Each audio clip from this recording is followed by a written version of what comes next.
Poor mechanic comforts. Woman locked out of car. She's buying the whole town and notices him. Before we dive in, hit that subscribe button and drop a comment. Where in the world are you watching from? The morning air cut like broken glass, sharp and bitter as it slid beneath Ethan Hayes' worn jacket. His breath curled in front of him in little puffs of steam as he locked up the garage and shoved his hands deep into his pockets. The streets of Maple Grove were still quiet, save for the slow crunch of ice beneath his boots and the occasional hum of an engine groaning to life. It was the kind of cold that bit through even the toughest Midwest pride, and Ethan had plenty of that to spare. He turned the corner near Maple Street, heading toward the diner for the cheapest coffee in town, when he spotted it. The car was too clean, too white, too smooth for a place like this. A Bentley, maybe, parked awkwardly along the curb, sleek and shining like it had been dropped straight from a Manhattan showroom. Steam drifted from the exhaust, but the driver's side door was wide open, and pacing beside it was a woman in a dark tailored coat and high heels, looking like she'd just stepped out of a boardroom into the middle of a snow globe. She was talking to herself, or maybe to a phone, hard to tell. Ethan slowed. She looked up. "Locked yourself out?" he asked, half smiling. She blinked. "Yeah, keys inside, car locked itself, and my phone's about to die because of course it is." There was frustration in her voice, but not the usual edge he'd come to expect. More disbelief. Like she couldn't believe the universe would dare inconvenience her. He stepped closer, hands still in his coat pockets. "I'm a mechanic. Want me to take a look?" Her eyes narrowed slightly, then softened. She nodded. "Sure, just be careful. It's a custom import." Of course it was. Ethan crouched by the door, eyes scanning the handle, the frame, the locks. "Got a hanger or anything?" She raised an eyebrow. "You want to pick the lock with a coat hanger?" He grinned, teeth chattering slightly. "You got a better idea?" She laughed, just a little. 10 minutes later, with the car unlocked and her hands finally warming against the vents, she turned to him. "You're good at this." He shrugged. "Just part of being a decent human." She looked at him like she hadn't met many of those. Then, almost shyly, "I'm Claire." He offered his hand. "Ethan." And just like that, the cold didn't feel quite so sharp anymore. Claire Dalton didn't usually make mistakes, not the kind that left her standing on an icy sidewalk in heels, with her phone at 1% and a stranger fiddling with her six-figure car. But there she was, arms crossed tight against the wind, watching Ethan Hayes as he worked with a hanger like he was born with one in his hand. She hadn't meant to be short with him. Old habits just died hard. In her world, trust was a currency rarely earned and easily lost. And here he came, all small-town charm and flannel layers, offering help like it was the most natural thing in the world. "Thanks again," she said as they sat across from each other in the diner, not 10 minutes later. Her car was warm, but her fingers still ached from the cold, and Ethan, in that easy, quiet way, had suggested coffee. "Figured you'd want to thaw out," he said with a small smile, wrapping his calloused hands around a chipped ceramic mug. She nodded, trying not to look out of place in a booth lined with vinyl and patched with duct tape. The diner buzzed softly with conversation, the kind of background noise that spoke of routine and comfort. A waitress called someone "hon." Someone else laughed near the jukebox. And Claire, used to boardrooms and polished silence, felt oddly disoriented. "You from around here?" Ethan asked, voice low but steady. Claire hesitated. "Just passing through." It wasn't a lie. Not technically. He didn't press. Just sipped his coffee and let the silence sit between them like something that didn't need to be fixed. "You always help strangers?" she asked after a beat. Ethan looked up. "Depends. You always lock your keys in your car?" She huffed a small laugh. "Touché." For a moment she let herself just sit. No pressure, no expectations.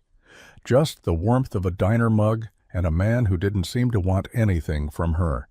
It was strange, unfamiliar, nice. When the waitress came with the check, Ethan grabbed it before she could reach for her wallet. "On the house," he said with a shrug. Claire narrowed her eyes. "You don't even know me." He smiled. "Maybe not, but I know when someone looks like they've had a long day." And somehow, that was harder to argue with than anything else. By the time Ethan stepped out of the diner, the cold had started to bite again. He stuffed his hands into his jacket pockets and glanced back over his shoulder, half expecting to see Claire still at the counter, nursing her coffee and trying to figure out how to exist in Maple Grove without drawing attention. But the booth was empty. She was gone. No note, no number, not even a last name, just Claire. He stood there for a second longer than he meant to, watching her car, now parked neatly outside the diner, roll down the street and disappear around the bend like a wisp of steam vanishing into the cold morning air. He didn't know why it unsettled him, that vanishing act. Maybe because she didn't feel like the kind of person who vanished. Back at the garage, things were just as he left them, quiet, cluttered, and cold. He threw himself into work, but his mind kept drifting, that car, that laugh. The way she'd looked at him like she was trying to make sense of something she didn't quite understand. By lunch, the town had started humming again, not with engines, but with whispers. "You hear someone's looking to buy up the old Westfield place?" Old Rick asked as he dropped off his pickup for a brake job. "Heard it's some corporate type, from out east." "Someone in a Bentley was parked by the diner this morning," added Helen from the bakery next door, peeking into the garage like it was a confessional booth. "Bentley?" Ethan asked casually, trying not to show too much interest. "White? Looked like it belonged in a Bond movie," she said. "You see it?" He nodded slowly, wiping grease from his hands. "Yeah, briefly." The buzz only got louder as the day went on. A developer, a buyer, someone rich enough to write checks and big enough to make the mayor sweat. Ethan didn't say anything. He didn't know anything for sure. Claire hadn't said a word about buying anything. But something about the way she watched the town from that diner booth, quiet, focused, like she was studying it, kept nagging at him. "Just passing through," she'd said. Maybe. Or maybe she was more than just another stranger. The town council meetings in Maple Grove were usually uneventful affairs, more about potholes and parade permits than anything serious. But that night, the community center's folding chairs were filled, and the air was thick with tension. Ethan sat near the back, arms crossed over his chest, grease still under his nails from a long day under the hood. He hadn't planned to come, but something about the rumors had gotten under his skin. Too many questions, too many whispers. Mayor Hughes stood at the front with his usual red cheeks and nervous shuffle, clearing his throat as if that might soften the blow of what he was about to say. "We've had inquiries," he began, fiddling with his glasses. "Some interest from a private investment firm looking to revitalize parts of downtown. They've already purchased 3 lots near the West End." Murmurs rippled across the room. Ethan leaned forward slightly, jaw tightening. "They've also submitted a bid for several parcels currently under lease," Hughes continued, flipping a page like he wished it would disappear. "One of those includes the property at 4th and Maple." Ethan's stomach sank. That was his shop. He stood. "You mean my garage?" Mayor Hughes hesitated. "Technically, the property's owned by the county. Your lease was up for renewal next spring." "And you didn't think that was worth mentioning?" Ethan's voice was calm, but it carried weight, enough to hush the room. A few people turned in their seats, looking at him with sympathy. Others just looked confused. "We were waiting on a formal disclosure," the mayor said. "But the buyer's representative submitted their intent this morning." Ethan's eyes narrowed. "Who is it?" The mayor looked down, then back up. "Claire Dalton." The name hit harder than Ethan expected. For a moment the room seemed to still, as if the temperature had dropped 10 degrees. The woman with the locked car, the quiet stare, the expensive heels on the frozen sidewalk. She wasn't passing through. She was buying the town, and she'd started with him. The next time Claire stepped foot in Maple Grove, she wasn't wearing heels. Her sharp blazer had been traded for a soft gray sweater, her hair pulled back in a loose braid that made her look less like a corporate shark and more like someone blending in, or trying to. She parked her car, a different one this time, more discreet, 2 blocks away from Main Street and walked, quietly, head down. No fanfare. But a small town doesn't forget a face that doesn't belong, and it certainly doesn't forget a white Bentley that looked like it came from another planet. She'd barely made it past the corner bakery when a familiar voice called out, "Trying a different strategy this time?" She stopped, slowly turned. Ethan stood in front of the garage, wiping his hands with a rag. Dark eyes, steady and unreadable. The same oil-streaked coveralls, the same calm posture, but something in his jaw was set tighter than before. Claire tucked a loose strand of hair behind her ear, her breath curling in the cold. "I figured the car gave the wrong impression." "You figured right," he said evenly. She took a step closer, hands deep in her coat pockets. "You heard?" "Yeah." He didn't move, didn't smile. "You buying the bakery too, or just going to knock that over next week?" "That's not what this is." Her voice was low, careful. "You think I'm here to gut your town and cash out. I'm not." He raised an eyebrow. "Then explain why my garage is on your list of acquisitions." Claire hesitated. For once, the words didn't come easily. "It's complicated." "No," he said, tossing the rag onto a workbench behind him. "It's actually pretty simple. You came in, got me to fix your problem, smiled over a cup of coffee, and left out the part where you were preparing to bulldoze the town I grew up in." Her eyes flickered. "I didn't lie to you. You just didn't tell me the truth." Silence stretched between them, thick with more than just unspoken words. Claire glanced at the open garage bay, the scent of oil and cold metal wrapping around her like a memory she didn't own. "I came back to talk," she said. Ethan folded his arms. "Then talk. Just know you're not invisible anymore." Claire stood just inside the garage, boots damp from melting snow, hands still tucked into her coat pockets like she wasn't sure what to do with them. The space was dim, lit by a single overhead bulb and the pale wash of winter light slipping through the open bay. Tools hung on the walls like quiet witnesses. The air smelled like old rubber and cold steel, nothing polished, nothing false. Ethan leaned against the workbench, arms crossed, his gaze steady. Not cold, just real. She cleared her throat. "I didn't come here to lie, Ethan. I didn't know how to explain—" "You didn't think you owed me an explanation," he cut in, voice calm, level. "And that's fine, you don't. But don't act surprised that people around here feel betrayed." Claire took a breath. She was used to confrontation. She'd faced boardrooms full of investors, lawyers, executives twice her age. But this was harder, because Ethan wasn't trying to win. He wasn't raising his voice, demanding anything. He was just telling the truth. "You think I came here to take everything," she said. "I think you came here thinking this place was broken enough to fix on your terms," Ethan replied, not unkindly. "And maybe it is, but you never asked if it wanted fixing." That stung more than she expected. "I didn't come to destroy Maple Grove," she said softly. "Then why start with my shop?" he asked. She looked down at the oil-stained floor. "Because it was in the red. Because it looked like a low-impact acquisition. Because I thought I was doing something that might help."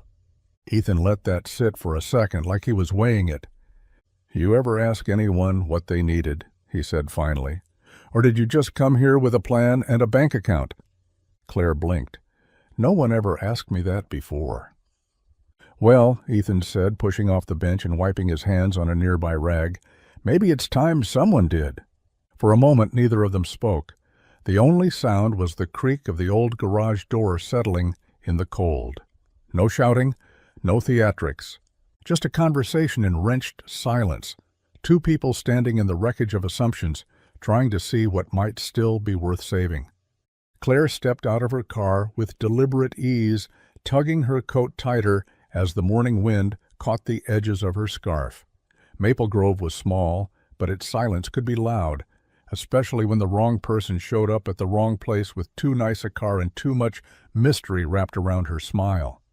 Ethan's garage sat at the end of Main Street like it had always been there, stoic and weathered, with a hand-painted sign that had long since faded under sun and snow. Claire walked toward it slowly, heels traded for worn boots, but it didn't matter. People still noticed. They always did. From the front window of the diner across the street, Emily Jensen wiped her hands on her apron and squinted past the glare. Claire Dalton, because by now everyone knew her name, had come back. Again. Inside the garage, Ethan looked up from under the hood of an old Chevy, his hands black with grease, a wrench balanced in his grip. Back already? Claire gave him a look that teetered between amused and sheepish. Thought I'd see how the place runs in daylight. You bringing a contract this time? He asked, not quite smiling. Just coffee, she said, holding up a to-go tray like a peace offering, from the place across the street. He took it without ceremony, nodding his thanks. You're braver than most. She leaned against the workbench, watching him work. Let them stare. I've been stared at before. He glanced at her sideways. Not like this. Outside, the whispers bloomed. Emily leaned closer to the diner window, half listening to a pair of regulars mutter theories over black coffee and burnt toast. She's buying up everything, right? Maybe she's already bought him. Emily shook her head, frowning. Claire didn't look like someone in control. She looked careful. And Ethan? He hadn't even flinched. Back in the garage, Claire wandered toward a wall of framed photos, old ones, Ethan with his dad. A faded one of a young man with the same eyes and a crooked grin. Your brother? She asked. Ethan paused, nodded. Was. She didn't press, just stood quietly beside him, sipping her coffee while the town peered in from the cold, trying to figure out what secrets were unfolding behind the glass. The space heater in Ethan's office rattled softly, pushing out warmth that barely kept the chill at bay. Claire sat in the battered chair across from his desk, hands wrapped around her coffee cup like she was afraid to let it go. Outside, the garage was quiet for once, the usual clatter of tools replaced by a kind of waiting stillness. Ethan leaned back in his chair, watching her.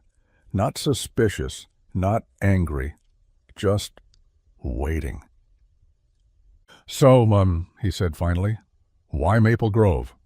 Claire looked up, startled by the question, but not surprised. She'd been expecting it, maybe even needing it. She took a breath, let it out slowly. The official version? It's a prime redevelopment opportunity. Cheap land, solid infrastructure, access to highways. A town on the edge of fading, but not too far gone to save. And the unofficial version? Ethan asked. Her smile was faint, sad almost. I'm tired, Ethan, of the cities, of the noise, of being surrounded by people who know how to fake everything, but can't tell you the truth if it hit them in the face. He didn't say anything, just watched her closely. I inherited a company that prints money, she went on, built by my father, polished by my mother, and run by people who would sell their own names for the right kind of press release. I sit in a glass tower every day with a view of the skyline and feel like I'm watching my life from outside the window. Ethan's brow furrowed, but he didn't interrupt.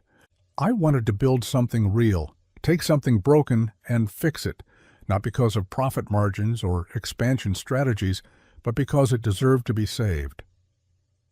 Her eyes lifted to meet his. Maple Grove felt like that. Honest, human. He nodded slowly, voice quiet. But it's not yours to fix, Claire. She blinked, and something in her expression softened, like she'd been holding her breath for too long. I know, she said. They sat there, two people from opposite worlds, bound for a moment by something heavier than business or romance. The silence stretched, not awkward this time, but full of something unnamed.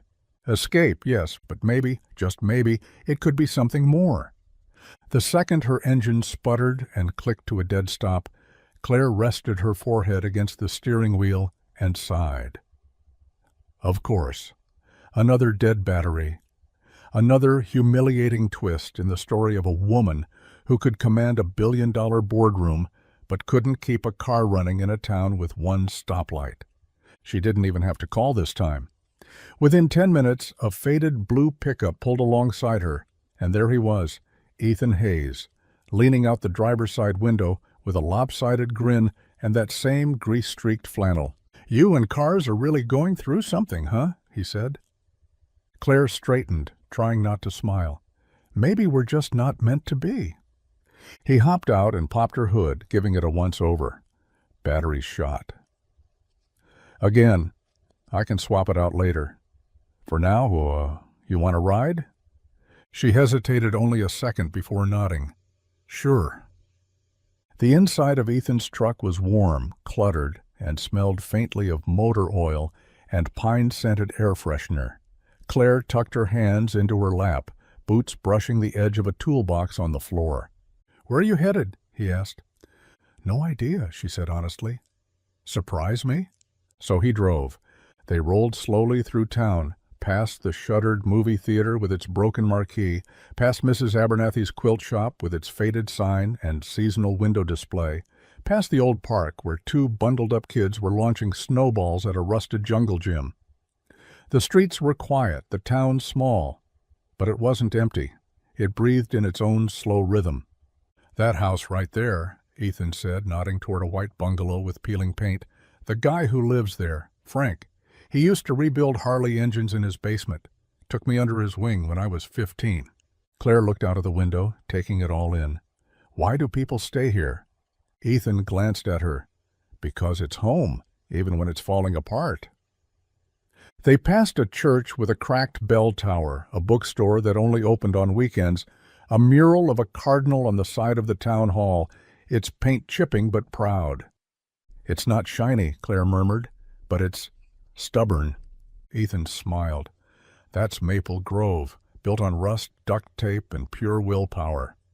And for the first time since she'd arrived, Claire saw it not as a problem to solve, but a story worth knowing.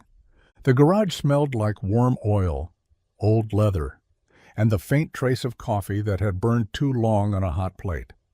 Claire stepped carefully around a rolling toolbox, her heels traded again for scuffed boots that didn't quite match the rest of her carefully layered outfit. She watched as Ethan wiped his hands on a faded rag and ducked under the hood of a beat-up Ford that looked like it had seen at least 3 decades of bad weather and better days. "You don't just fix them," she said, arms folded as she leaned lightly against the wall. "You respect them." Ethan glanced back at her, a faint smirk on his face. "Cars tell you things if you listen long enough. The trick is hearing what's real and what's just noise." Claire looked around the garage. Every inch was worn but cared for. Old license plates lined one wall, gifts from grateful customers, or maybe just scraps Ethan couldn't throw away. A dusty Polaroid was pinned near the office door. Ethan, probably 19, smiling with grease on his cheeks, standing beside a truck that looked just as tired as the one he was working on now. He moved with purpose, with quiet rhythm. No wasted motion, no need to prove anything. "Who taught you?" she asked. "My dad," he said, voice quieter. "And a few other guys who stuck around long enough to show me what mattered. Fix it right. Don't cut corners, keep your word." She stepped closer, watching the way his hands worked, the gentle patience behind each movement. "I used to think efficiency was everything," she said. "Cut what doesn't work, invest where the return is highest. Makes sense in business, but here—" She trailed off, eyes on the scarred workbench, the neatly labeled drawers, the cracked leather stool by the far wall. "Here," Ethan finished, "you don't throw things out just because they're slow or worn out. You patch them up. You give them time." Claire nodded slowly. "That's not what I was taught." Ethan looked up, locking eyes with her. "Maybe it's time to unlearn a few things." And in that moment, with the hum of the heater in the background and the clink of metal on metal filling the space between them, Claire realized she wasn't just learning about cars. She was learning about people, about him, about herself. The diner's neon sign flickered against the fogged window, casting a soft blue glow over the empty booths and cracked linoleum floor. It was late, too late for the usual crowd, so the only sounds were the low hum of a heater and the clink of a spoon in a chipped mug. Claire sat across from Ethan, both of them nursing coffees that had long since gone lukewarm. She wore a thick sweater and no makeup, hair loose around her shoulders. The armor was gone tonight. No high heels, no sharp tongue, just the truth lingering somewhere in the space between them. "You ever think about leaving?" she asked quietly, stirring her coffee for the third time without taking a sip. Ethan leaned back in the booth, one arm resting along the back cushion. "Every winter," he said with a dry smile, "but then spring rolls around and I remember why I stayed." Claire nodded, looking down at the swirl in her cup. "My dad used to say, 'You build it, you protect it, no matter what.' He built Dalton Motors from nothing. 2 hands and a garage not much bigger than yours." Ethan raised a brow. "Didn't expect that." "He was rough around the edges, but he had a code. I admired that about him," she said. "After he died, I promised myself I'd protect what he built, keep it growing, keep it clean." "And Maple Grove is part of that now?" Claire hesitated. "It wasn't at first. It was a project, a line on a spreadsheet. But the more I came here, the harder it got to see this place as just another number." She finally met his eyes. "I lied to you, Ethan, not with words, but with silence. I showed up knowing what I was here to do and pretended I didn't." Ethan didn't flinch. "You're not the first person to lie. You might be the first one to come back and say it." Claire gave a soft, almost uncertain laugh. "And that counts for something?" "In this town," Ethan said, sipping his coffee, "it counts for everything." For a long moment, neither of them said anything. Outside, the snow started to fall again, light and quiet. Claire watched it drift past the window and thought, for the first time in a long time, that maybe second chances weren't just a fantasy. Maybe, in places like this, they were a way of life. The buzz of the overhead lights in the garage was the only sound that filled the space. The kind of silence that wasn't peaceful, just empty. Ethan stood by the register flipping through a stack of envelopes with the kind of resigned patience you develop only after months of trying to stretch a dollar in 5 directions. Electric bill, overdue. Supply invoice, final notice, lease renewal, unopened. He let out a slow breath and dropped the pile onto the counter like it weighed more than it should have. Outside, the wind rattled the old garage doors. No customers today. Not since Mrs. Carmichael's flat tire 2 days ago. Business was always slow in winter, but this year was different. This year, people weren't just holding back, they were disappearing. Driving to bigger towns, taking their dollars elsewhere, or maybe just parking their cars and hoping nothing broke. Ethan rubbed the back of his neck, stared at the flickering open sign in the front window, and wondered how much longer he could keep pretending it meant anything. The bell above the door jingled. He turned just in time to see Claire step inside, arms hugged around a small folder, her cheeks red from the cold. Her eyes swept the place like they always did, quick, observant, thoughtful. "You always work in the dark?" she asked gently. "Light bulbs on its way out. Add it to the list." He nodded toward the invoices with a tired smile that didn't reach his eyes. Claire stepped closer, hesitating before placing the folder on the counter. "I have a proposal," she said. "I'm not selling," Ethan said automatically. "It's not about buying." Her voice was calm. "It's about helping." He shook his head. "I don't take charity, Claire." She looked at him for a long moment. "It's not charity. It's investment. Restoration. You keep the shop, you keep everything, but you'd have the backing to do it right." "I am doing it right," he said, quieter this time. "Just not sure I can afford to anymore." Claire didn't press. She just stood there, letting the weight of the words settle between them. When she left a few minutes later, folder untouched on the counter, Ethan didn't stop her. But he didn't throw it away either. The sun had slipped behind the rooftops, casting a dusky orange glow through the garage's front windows. Most of Maple Grove had gone still, the kind of small-town quiet that made everything feel softer after dark. Inside the garage, the buzz of a single old shop light hummed above Claire and Ethan as they worked in a comfortable silence. She'd come by with a box of takeout and no agenda, just a quiet offer. Need a hand? And somehow he'd said yes.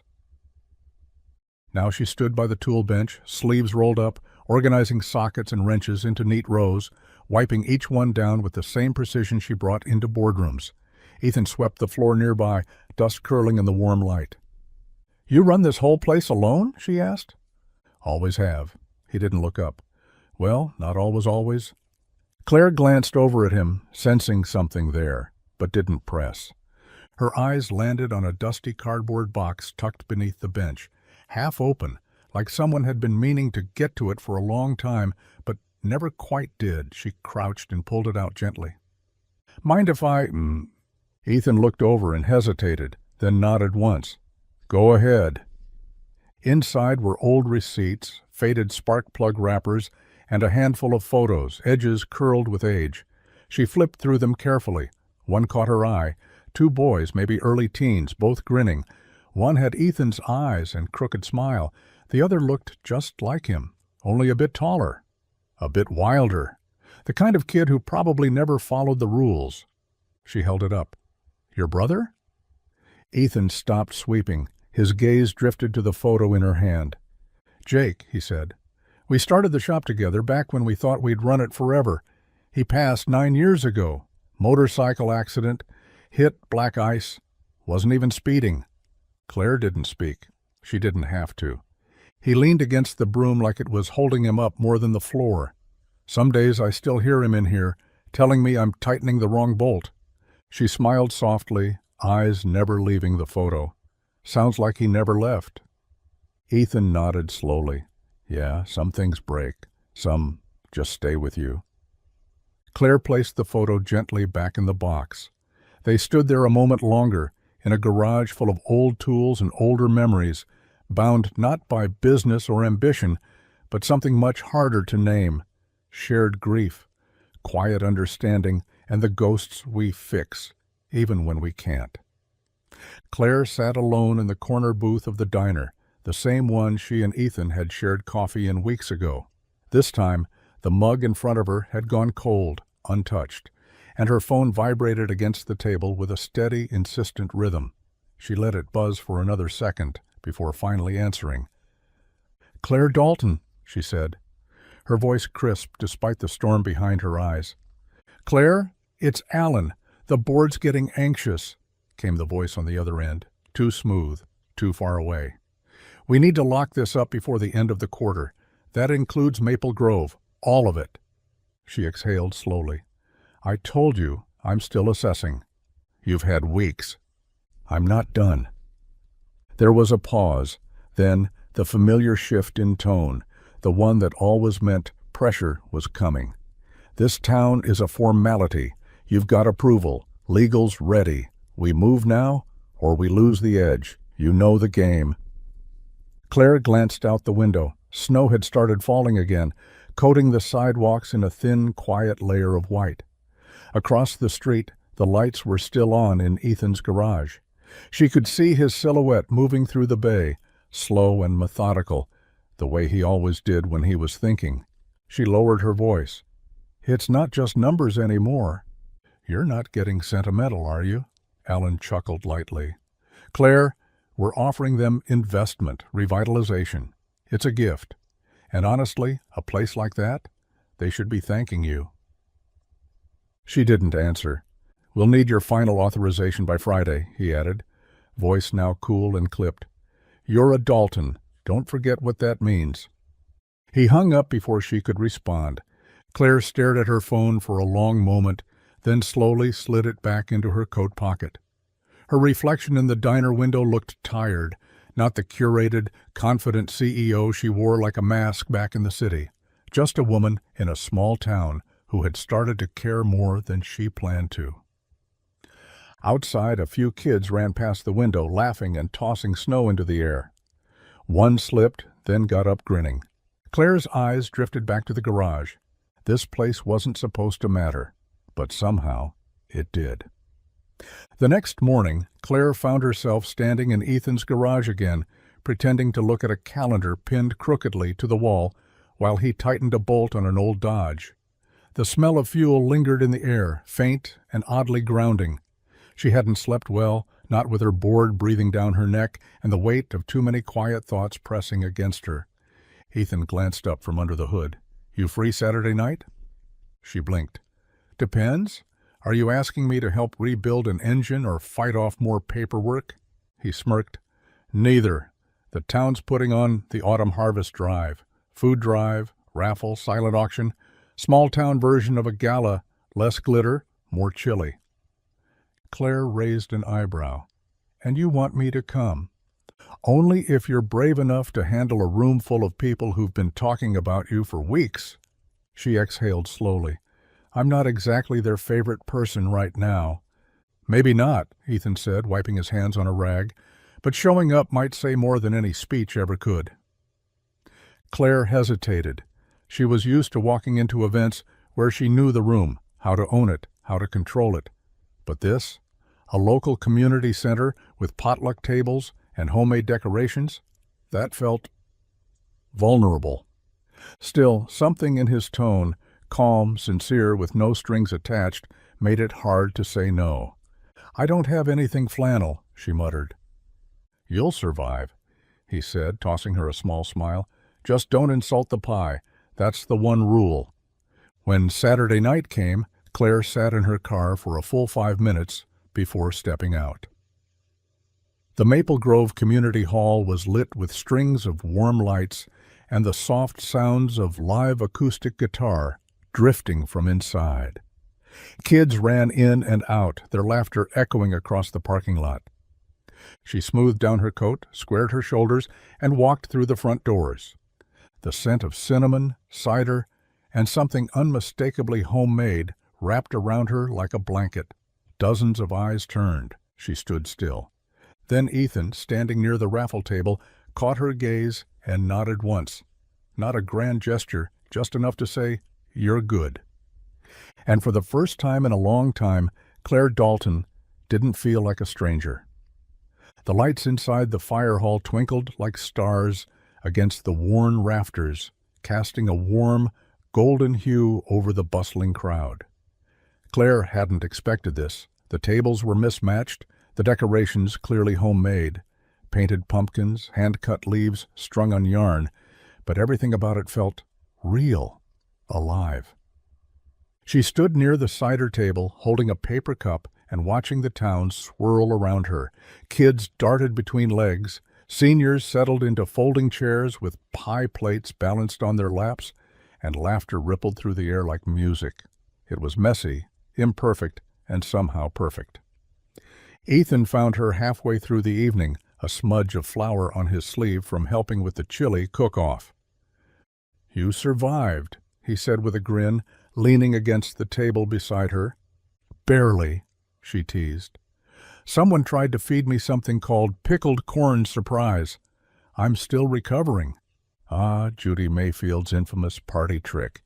You're lucky she didn't follow it up with her mystery meatloaf. Claire laughed, more freely than she had in weeks. "How do you people know each other like this? It's like one giant extended family with too much casserole." Ethan looked around, then shrugged. "That's small-town life. Everybody sees you. All of you. There's nowhere to hide." She fell quiet, watching a young couple slow dance to the soft strum of the acoustic guitar echoing from the corner stage. The music wasn't perfect, but it didn't matter. Nothing did, not here. "You ever dance?" she asked, almost daring him. He arched an eyebrow. "Not in work boots." She extended a hand, a slow smile tugging at the corner of her mouth. "Then tonight's your chance to make a terrible impression." He chuckled, then took her hand. They stepped into the open space near the center of the hall. No spotlight, no announcement, just two people moving slowly in time with a song about October skies and second chances. Claire leaned in without meaning to, the scent of soap and cedar lingering on his shirt. Ethan's hand rested gently on her waist, his touch warm through the fabric. The music slowed. So did the world. Their eyes met. Close, too close, and for a moment everything else faded. Then a child shrieked in laughter nearby, breaking the moment like a dropped plate. They both smiled, breathless and wide-eyed. Almost, but not yet. It started with a headline: Dalton Motors heiress quietly moves to buy out Maple Grove. By Monday morning, the article was everywhere: local news, social media, even the bulletin board inside the diner, where people usually tacked up yard sale flyers and lost dog notices. Claire's photo, clipped and corporate, sat just beneath a grainy shot of her car parked outside the garage. By noon, the town was buzzing with something colder than gossip: betrayal. Ethan stood behind the garage counter, arms crossed, jaw tight, as Helen from the bakery leaned across the desk with a copy of the article folded in her hand. "She said she was just passing through," Helen said, shaking her head. "Guess she passed through the deed office, too." Ethan didn't reply, not at first. He stared at the floor, at the same worn tile he'd been sweeping since he was 17, while something inside him cracked wide open. He should have seen it. He'd known Claire had secrets. She never pretended otherwise. But the trust, the coffee, the dance, the silence after almost kissing her, that had felt real. "She said she wasn't trying to take over," he muttered, half to himself. "Well, it sure looks like she is now," Helen said before walking out, the bell above the door jingling like punctuation. By the afternoon, the diner was half empty. Town hall phones were ringing off the hook. People weren't just whispering anymore, they were preparing for war. The harvest drive now looked like a smokescreen. The late-night coffees? Strategy. Ethan Hayes? Complicit. Claire showed up around 5. She stood outside the garage, bundled in a coat, a folder in her hand, eyes already carrying the weight of the day. She looked different now. Not polished, not composed, just exposed. Ethan stepped out, wiping his hands on a rag, not bothering to hide the hurt in his eyes. "You could have told me," he said quietly. "I wanted to," she replied. "I just didn't know how." He nodded slowly. "Yeah, and now everyone thinks I sold them out, just like you're about to." She opened her mouth to explain, but he stepped back.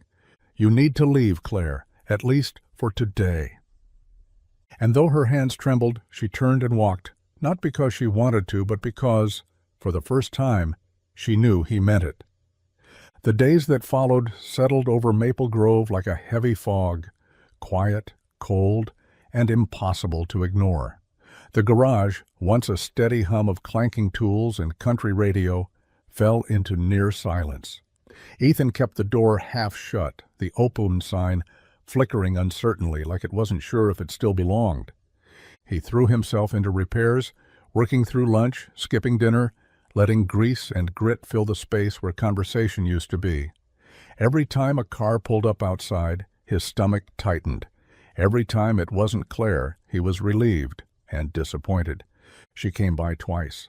Both times he didn't speak. The first time she hovered in the doorway, her breath visible in the cold, voice soft. "Ethan, I need to explain." He didn't even look up from under the hood. Now's not the time. She didn't argue, just nodded once and left. The second time, she brought coffee, his usual, no cream, 2 sugars, and set it quietly on the workbench beside him. He wiped his hands, stared at the cup, and then walked away without a word. Claire stood there a moment longer, heart pounding, then turned and left again. The town, meanwhile, was still reeling. Rumors spun faster than facts. Half the people thought Claire was planning to tear everything down. The other half thought she was playing a long con to gentrify the town into something unrecognizable. And Ethan? Somehow, he had become a question mark. Was he with her? Was he part of it? Emily, from the diner, dropped by with a sandwich and concern. "You okay?" she asked, setting it down on the workbench. "Fine," Ethan muttered. "She's not your enemy, you know," Emily said gently. Ethan stared at the worn concrete floor, jaw clenched. She lied. "Or maybe she got scared," Emily said. "And maybe you're scared too." He didn't respond. When she left, the silence crept back in, thick and suffocating.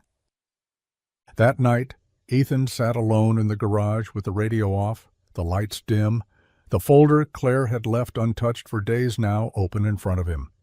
The plans weren't what people thought. They weren't demolition. They were restoration. But even then, forgiveness didn't come easy, especially when it came with feelings he didn't want to name.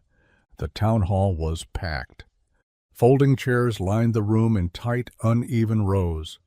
Locals filled every one, farmers, business owners, teachers, retirees, all leaning forward with arms crossed, brows furrowed, waiting to hear the woman they believed had come to buy their town out from under them.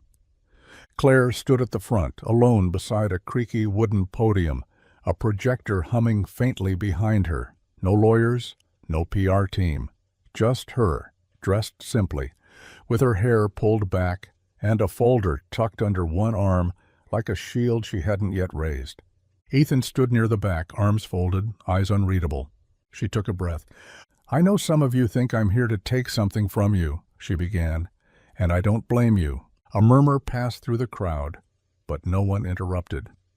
"I came to Maple Grove with a business opportunity, but somewhere along the way it became more than that.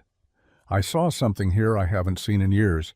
People who know each other's names, who fix more than just cars or fences. You fix each other." She paused, glancing down at her notes, then set them aside. "I didn't want to disrupt that. I wanted to protect it." She clicked the remote in her hand, and the projector cast a slide onto the old screen behind her. A map of Maple Grove, not shaded in red and yellow for demolition, but outlined with highlighted areas labeled Community Co-op, Workforce Housing, Historic Preservation Grant. There is no plan to bulldoze your homes, no plan to erase what makes this place yours. I want to invest in restoration, help rebuild what's falling apart, not replace it with something you never asked for. Another click. Proposed apprenticeships at the auto shop. A new community center, business grants for locals. Some people shifted in their chairs, curious, cautious. Others sat stone-faced, unmoved. "I won't force this on you," Claire said quietly. "If you don't want my help, I'll walk away. But if you do, I'll fight for this place alongside you." Silence followed, thick, electric. Then a voice from the middle of the room. "Why didn't you tell us this before?" "I was afraid," she admitted, "of being dismissed, of not being heard, of falling in love with a town that would never love me back." Eyes turned toward Ethan. He didn't move, not yet. But something in his expression cracked, just slightly. And from the edges of the crowd, a few tentative claps began to ripple through. Not a standing ovation, but not rejection either. The garage was quiet when Claire walked in. No customers, no radio. Just the sound of Ethan's wrench clicking steadily as he worked beneath the hood of an old pickup. The scent of oil and cold metal clung to the air, familiar now, almost comforting. Except today, nothing felt comfortable. He didn't look up when she approached. She waited. "You really want to do this here?" he asked finally, tightening a bolt with just a bit too much force. Claire swallowed hard. "Yes, I owe you that." Ethan straightened slowly, wiping his hands on a rag, the grease staining deep into the creases of his fingers. His expression was unreadable. Calm, maybe, but not kind. Not this time. "I read the proposal," he said, "and I watched you stand up in front of the whole town and take the hits." She waited, but he didn't offer more. "I meant every word, Ethan," she said, voice quiet. "This isn't about money anymore. Not for me." He nodded once. "But it still is for the people I answer to. Your plan only works if I sign." Claire's shoulders sank. "You're the anchor. You're the one people trust. If you stay in, They'll follow. I know. And you're still saying no? Ethan folded the rag carefully and set it aside. This shop isn't just my job. It's my brother, my dad. It's the place I go when the world doesn't make sense. I fix things here, Claire, not just engines. Myself.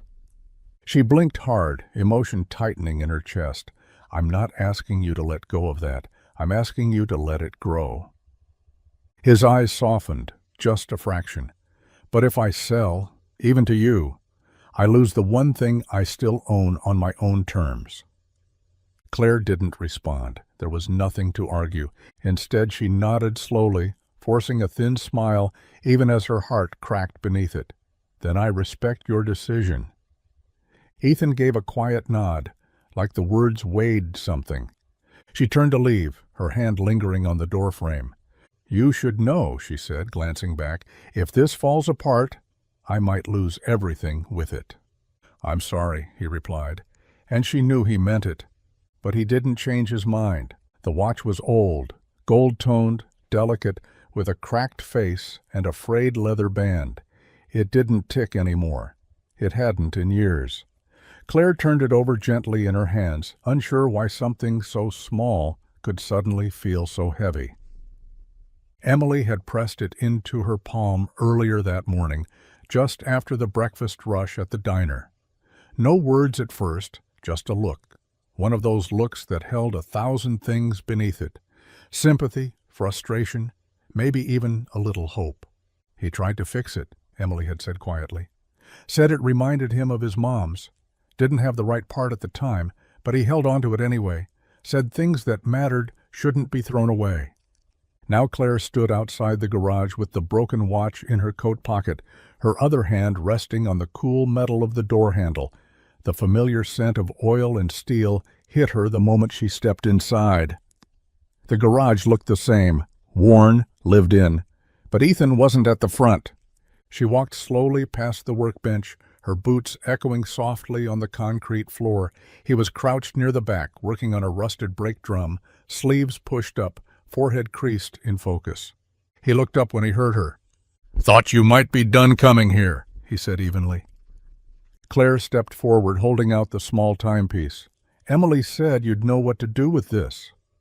Ethan took it carefully, surprised by its weight in his palm. He turned it over once, then again, studying the damage. Didn't think she still had this. "She said you kept it, even when it didn't work." He nodded, setting his tools aside. "It's not about the watch, it's what it meant." Claire swallowed. "I think I understand that now." For a moment they just stood there. No tension, no business, no speeches. Just two people surrounded by broken things and the quiet work of trying to mend them. Ethan glanced at her. "You didn't have to bring this in." "I know," she said softly, "but maybe not everything has to stay broken." He held her gaze, then carefully set the watch down on the bench beside him. Maybe not. The storm had been building between them for days, unspoken words stacking like kindling, waiting for a spark. When it came, it wasn't loud at first, just quiet bitterness, wrapped in carefully chosen words. "I don't understand why you're so willing to walk away from something that could help everyone," Claire said, arms crossed, standing near the garage door as the rain pattered softly outside. Ethan didn't look up from the bench. "You mean something that helps everyone if they give up what's theirs. Sounds familiar." Her jaw tightened. "It's not about control, Ethan. It's about change. And you think you're the only one who gets to decide what change looks like?" The snap in his voice surprised even him. She stepped forward, eyes blazing now. "I never asked to be the villain. You think this is easy for me? You think I don't lie awake every night wondering if I made a mistake coming here?" Ethan threw down the wrench. It clattered hard across the workbench. "Then why didn't you just say that, Claire? Why not tell me the truth from the start?" "Because I didn't trust anyone to hear it," she snapped, the words hitting sharp. "Because people look at my name and see a corporation, not a person. Because I didn't think you'd believe I could care about this place, about you." Without an angle. The silence that followed cracked open something raw between them. Ethan's voice broke, softer now. "And you think I haven't been burned before? That I didn't see you and think finally, someone honest, someone who doesn't want anything from me?" Claire's eyes welled. "I didn't want anything, Ethan. Not at first. But then I did. I wanted to stay. I wanted to be a part of something. And then I wanted you. And that scared the hell out of me." His shoulders sank. He stepped back, as if the weight of her words had knocked the air from his chest. "I don't know how to trust someone who came here with a lie. I don't know how to love someone who shuts the door before I can explain." They stood across from each other, breathing hard, hearts exposed in a room filled with half-fixed machines and years of regret. Finally, she whispered, "I'm tired of pretending. I'm not perfect. I don't have a plan for this." Ethan looked at her, eyes rimmed red. "Neither do I." They didn't move, didn't hug, didn't kiss. But in the quiet that followed, something between them finally began to mend. The next morning, the sky was clear for the first time in days. The rain had scrubbed everything clean, leaves brighter, air crisper, the streets of Maple Grove humming with the kind of peace that only came after a storm. Claire stood outside the garage just after sunrise, holding a brown paper bag in one hand and wearing jeans and a soft, oversized sweater. No makeup, no agenda, just her. Ethan stepped out a minute later, rubbing the back of his neck, cautiously hopeful. "What's in the bag?" he asked. "Sandwiches. Maybe a miracle if we're lucky," she said with a crooked smile. He nodded, grabbed his jacket, and didn't ask any more questions. They drove out past the edge of town in his old truck, windows down, the wind curling through the cab like a welcome guest.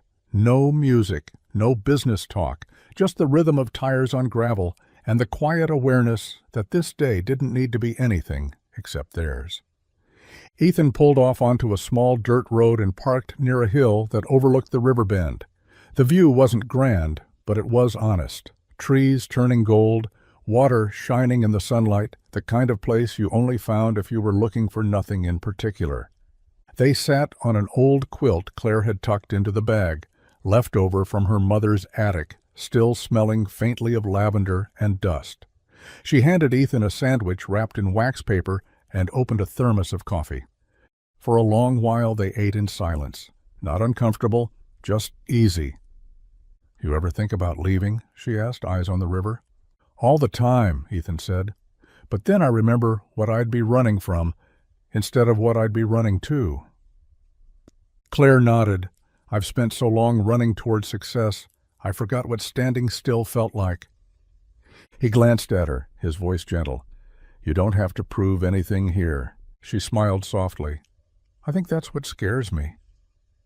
They spent the afternoon wandering the wooded trails nearby, boots crunching against leaves, hands brushing occasionally, until eventually they just held. No declarations, no dramatic promises, just one day. Simple, real. And somehow it was more than enough. The town hall was packed again, shoulder to shoulder this time, the air thick with tension, and the scent of too many coats in too small a space. Maple Grove hadn't seen this kind of turnout in years, not for festivals, not for parades, but tonight wasn't about tradition, it was about a choice. Claire sat near the front, not at the podium this time, just another person in the crowd. No folder, no presentation, no carefully curated pitch. The proposal had already been laid bare, on paper, in speeches, and in every tense conversation exchanged across counters and porches over the past few weeks. Ethan stood along the wall, arms crossed, eyes on the floor. He hadn't said anything since their walk in the woods, but he was here, and that mattered. Mayor Hughes stepped up to the microphone, cheeks flushed, voice a little shaky. "All right, folks, this is it. We're voting on whether to accept the redevelopment and restoration plan proposed by Claire Dalton. Ballots are in the back. Name and address, one per household." The murmurs started immediately. Not angry, just uncertain. Some people got up slowly, others with quiet purpose. Claire watched every single one walk to the table at the back of the room, drop their folded paper in the box, and return to their seat with guarded expressions.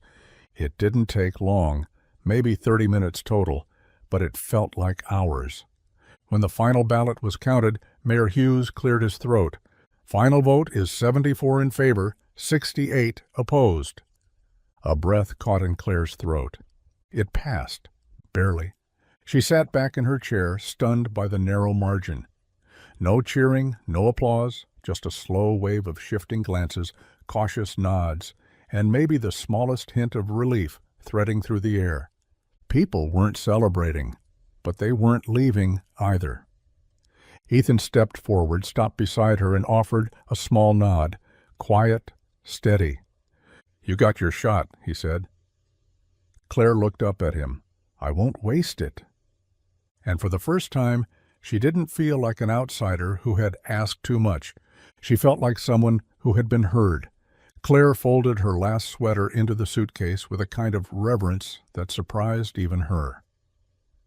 The little cottage she'd rented just outside town already felt hollow. Pictures off the wall, fridge cleared out, the echo of her own footsteps louder than usual. The silence didn't feel clean, though. It felt unfinished. Outside, the sky was gray, winter nudging its way back in. A soft wind stirred the porch swing. Her car sat in the drive, already packed except for the bag by her feet. She glanced around once more, eyes lingering on the mug Ethan had left on her porch 2 mornings ago. It wasn't much, just a chipped ceramic thing with Maple Grove Auto in Repair printed across the front in faded lettering. No note, no explanation, just left there, and somehow that made it feel heavier than a letter ever could. At the garage, Ethan worked like always, focused, deliberate, quiet. Word had already gotten around. Claire Dalton was leaving. The town was moving forward, and she was stepping back, her plan approved, her presence no longer required. People were split, some relieved, others curious. A few even seemed disappointed. She hadn't told Ethan directly. Not because she didn't want to, but because there was nothing left to say that wouldn't sound like asking. She drove by the garage slowly, unsure whether she'd stop. He was outside, bent over the hood of a sedan, flannel sleeves rolled up, grease on his hands. He looked up as she approached, but didn't wave, didn't frown either, just watched. Claire pulled over, left the engine running. She stepped out, the wind catching her coat. "I'm heading out." Ethan wiped his hands on a rag, stepping forward just a bit, but not closing the distance. "Figured," he said. "I didn't want to disappear without saying goodbye." "You're not the disappearing kind." Claire smiled faintly, heart tight. "Take care of this place, okay?" He nodded. "You too." She hesitated for a second, one heartbeat more, but he didn't move, so she climbed back into the car, pulled away from the curb, and didn't look back until the garage was just a shape in her mirror. This time, she wasn't leaving to escape. But leaving didn't hurt any less. The Sinclair sat like a ghost in the corner of the garage, sleek, quiet, untouched since the day Claire left. Ethan hadn't gone near it, not out of spite, but something harder to name. Maybe it felt too final, too personal, like stepping inside would mean admitting she was really gone. But business was slow that morning, and the wind had picked up outside, whistling through the cracked seal in the garage door. Ethan found himself standing beside the car without meaning to, hand trailing along the polished fender, the way you might reach for something you'd already started missing before you knew it. He opened the driver's side door and slid in, the leather still carrying the faintest trace of her perfume, warm, clean, unmistakably her. A single key rested in the ignition, but it was the envelope on the passenger seat that caught his eye. His name was scrawled across the front in her handwriting. He stared at it for a long moment before finally opening it. "Ethan, if you're reading this, then I've already gone, and I'm sorry I didn't say everything I should have. Maybe I was afraid I'd ask you to give me a reason to stay. This car doesn't belong to me anymore. It belongs to Maple Grove. Use it, sell it, Scrap it. Do whatever the town needs. Just promise me it won't sit here collecting dust like we never happened. I didn't come here looking for anything real. I didn't think I deserved it. But you changed that. You showed me what it means to be part of something bigger than yourself. Something rooted, something honest. I'll never forget the way you looked at me like I wasn't a last name or a business deal, just a woman who got locked out of her car and needed someone to care. Thank you for being that someone. Claire. Ethan sat there in the driver's seat, letter trembling slightly in his calloused hands, the silence in the garage pressing in around him. She was gone. But she had left something behind, not just the car, something real, something raw, something that felt an awful lot like love. Spring came slow to Maple Grove, as if the town wasn't quite ready to let go of winter's hold. But beneath the gray skies and muddy roads, things were stirring.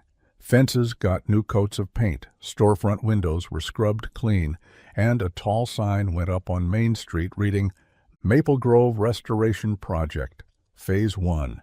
It wasn't flashy, just wood and metal, a little crooked on one side, but it meant something. People showed up too, young and old, some curious, some skeptical. And somewhere in the middle of it all, Ethan Hayes stood with a hammer in one hand and a stubborn frown on his face. He hadn't meant to volunteer. He'd shown up to drop off tools, muttered something about just lending a hand, and before he knew it, someone had handed him a clipboard and assigned him to the town hall steps. "Rebuild, don't replace," the new project lead kept saying. She was from one of Claire's teams, but not the kind of person who wore heels or suits, just jeans, a ponytail, and a clipboard too full for comfort.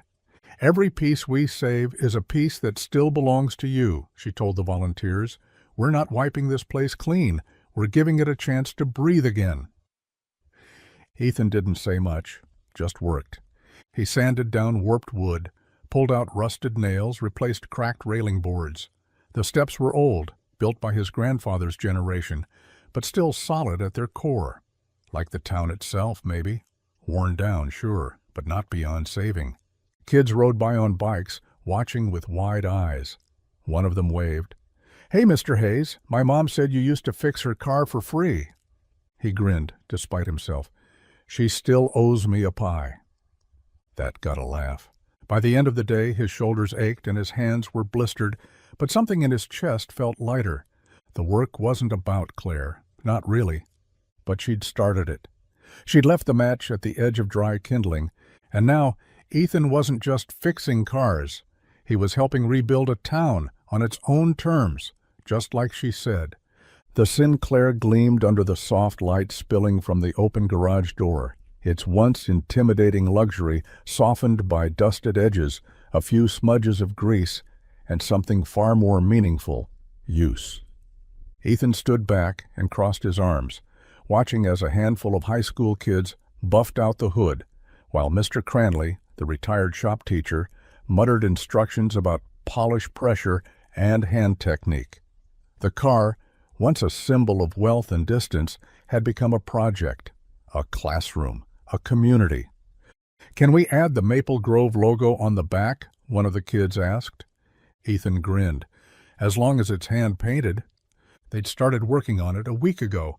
What had been a silent monument to Claire's absence was slowly becoming a centerpiece of something new. Ethan had torn it down to its frame with a small team. No shortcuts, no swaps. Every part salvaged or donated. No one asked for money. No one needed to. People showed up. The local paper had come by that morning, snapped a photo of Ethan leaning against the Sinclair, sleeves rolled up, smiling at a kid holding a wrench half his size. The headline had read, "From Wall Street to Main Street, the Sinclair gets a second life in Maple Grove." Claire saw the article 3 days later in a digital version forwarded by Emily. Subject line, "Thought you'd want to see this." She hadn't opened it right away. She'd stared at the headline, heart thudding, afraid of what she might feel. Then, slowly, she clicked. There he was, Ethan Hayes, looking more at ease than he ever had in a suit or with polished words. She read the article twice. Not because it was long, it wasn't, but because every line hurt and healed in the same breath. She stared at the photo, then she booked a flight. No big decision, no dramatic playlist, just a simple click and a suitcase packed in 30 minutes. She didn't know what she would say when she got there. But for the first time in a long time, she knew exactly where she needed to be, back in Maple Grove. Back where something real had taken root. Back where someone might still be waiting. The garage door was half open, sun streaming in and casting warm, golden beams across the concrete floor. The Sinclair sat just outside the bay, polished to a soft glow, its curves catching the light like a quiet promise. A small crowd of kids leaned against the fenders, laughing, one of them painting a thin red pinstripe down the side with careful strokes. Ethan stood nearby, wiping his hands on a rag, eyes half on the car, half on the boy holding the paintbrush like it was made of glass. He didn't see the car pull up, didn't hear the door close. He just felt it, something shift in the air like a held breath finally exhaled. Claire stepped through the open garage door, dressed in jeans and a soft white blouse, hair pulled back, no makeup, no entourage, no walls, just her. She stood for a moment watching him. Ethan looked up, froze. She smiled gently. Thought you could use a second opinion on that paint job. He didn't speak right away, just blinked, like he wasn't sure she was real. Then he dropped the rag and stepped toward her. "No press this time?" he asked, voice quiet. "No headlines," she said. "No contracts, no plans." He tilted his head slightly. "So what are you?" Claire took a step closer. "Just a woman with a suitcase, and the hope you haven't changed your locks." That got a smile, crooked and slow, the kind that didn't need words behind it. One of the kids near the Sinclair looked over. "Hey, Mr. Hayes, who's that?" Ethan didn't take his eyes off her. "That," he said, "is someone worth fixing things for."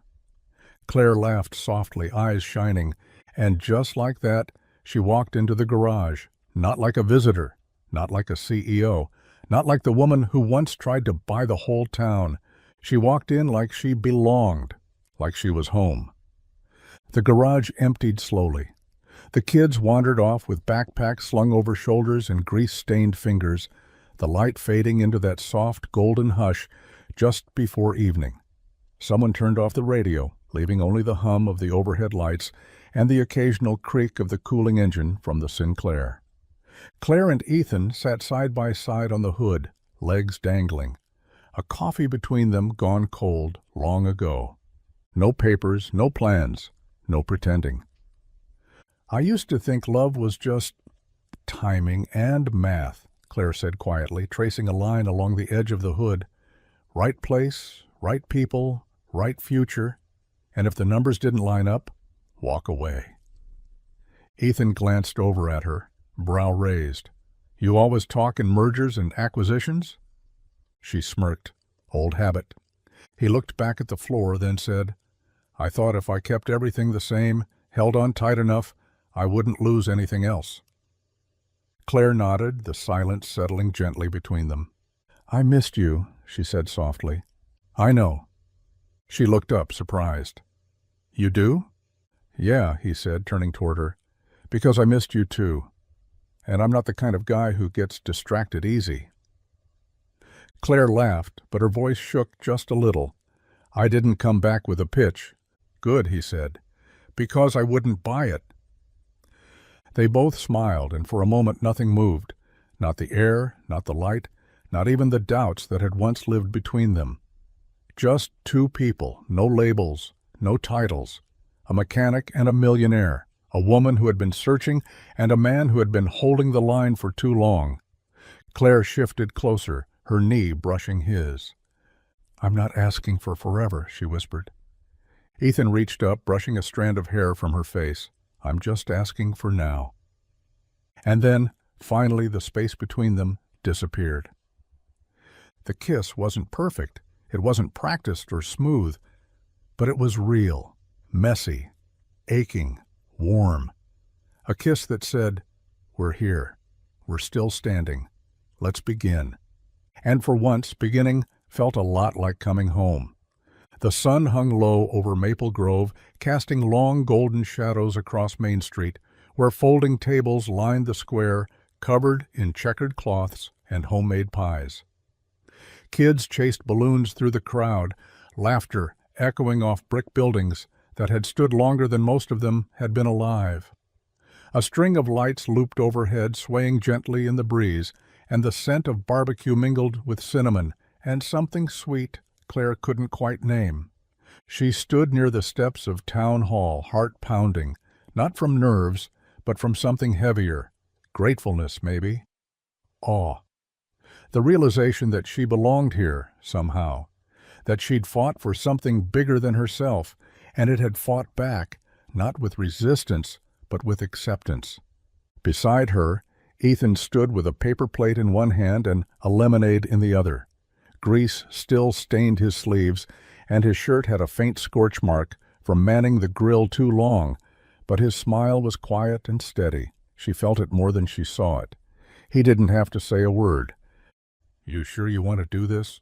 he asked, nodding toward the small wooden podium set up near the gazebo. Claire nodded, exhaling slowly. "I owe them more than spreadsheets and contracts." As she stepped up, the crowd gradually quieted, not because anyone asked them to, but because she had earned their attention, earned her place. "I came here to change Maple Grove," she said, her voice even but warm. "What I didn't expect was that Maple Grove would change me." A few heads nodded. A small child clapped once, earning a chuckle from the crowd. "I thought I knew what this town needed, and maybe in some ways I did. But what I've learned is that saving a place doesn't mean replacing it. It means listening. It means showing up. And it means choosing every single day to love it as it is and fight for what it can be." She paused, eyes scanning the familiar faces, Emily at the pie table, Mayor Hughes sipping punch, the high school kids who'd polished the Sinclair standing proud in the front row. Then her gaze found Ethan's. "I didn't save this town," she said. "It saved me." Applause rose, not thunderous but warm, sincere, real. Ethan stepped forward as she came down from the podium. He didn't say anything. He just took her hand. And Maple Grove, for the first time in a long while, felt like a town not waiting to be remembered, but one already worth remembering. The new sign hung above the garage door, sturdy and clean, carved in wood with simple black lettering. Hayes and Dalton Auto and Restoration. It was the kind of name that didn't scream for attention, but stood with quiet confidence, just like the people behind it. The town had shown up for the ribbon cutting that morning, with coffee, donuts, and more hugs than Ethan knew how to handle. Someone had even strung up balloons. Claire suspected Emily.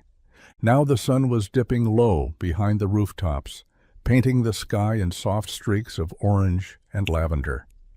Claire leaned against the hood of a newly restored truck, arms folded, wind playing gently with the edges of her jacket. Ethan stood beside her, sleeves rolled up, a smudge of grease still on his cheek despite her best efforts with a napkin. "Think it'll stick?" he asked, nodding toward the sign. Claire smiled. "The name or the partnership?" He shrugged. "Both." She glanced over at him, her expression soft. "We're not exactly traditional, Ethan." "No," he agreed. "We're better." Inside, the garage had changed. More tools, more hands, more voices. Local teens working side by side with retirees, restoring not just cars, but a little faith in what small towns could be. The Sinclair, now community-owned, sat on display in the front window like a monument to second chances. Claire had started a foundation office downtown. Nothing big, just 2 desks and a bulletin board covered in project notes and hand-drawn thank-you cards. She still flew out for meetings now and then, still answered emails in the quiet hours, but she always came back. Always. Ethan reached over, took her hand in his. It wasn't dramatic. It didn't have to be. "You ever miss the city?" he asked. She looked out at the street, Main Street with its flickering lights and slow charm, and shook her head. "Sometimes," she said, "but not in a way that matters." He smiled, pulling her closer. The wind rustled through the trees, carrying the sound of distant laughter, the clang of tools from inside, the low hum of a town still mending itself, one day at a time. It wasn't perfect, but it was theirs, and it was home.